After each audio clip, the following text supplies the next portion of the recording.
சென்னை கொடுங்கையூர் காவல் நிலையத்தில் விசாரணைக்காக அழைத்து செல்லப்பட்ட சட்டக்கல்லூரி மாணவர் அப்துல் ரஹீம் தாக்கப்பட்ட வழக்கில் 1347 பக்கங்கள் கொண்ட குற்றப்பத்திரிகையை சிபிசிஐடி போலீசார் எழும்பூர் நீதிமன்றத்தில் தாக்கல் செய்துள்ளனர்.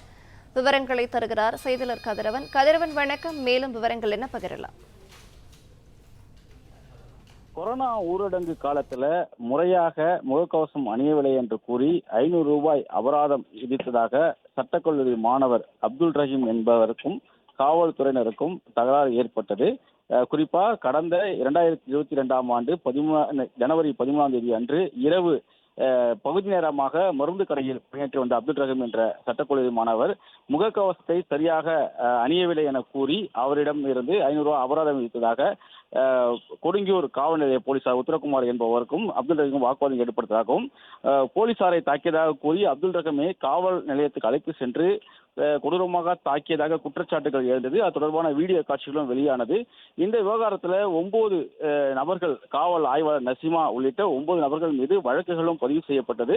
அவர்கள் சஸ்பெண்ட் செய்யப்பட்டு இது தொடர்பான விசாரணை தற்போது சிபிசிஐடி போலீசார் விசாரித்து வருகிறார்கள்.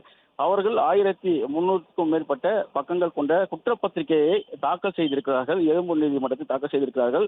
6 காவலர்கள் மீது மட்டும் இந்த குற்றப்பத்திரிகையானது தாக்கல் செய்யப்பட்டிருக்கிறது. அவர்கள் இன்று விசாரணைக்கு ஆஜராக இருப்பதாகவும் தெரிவிக்கப்பட்டிருக்கிறது.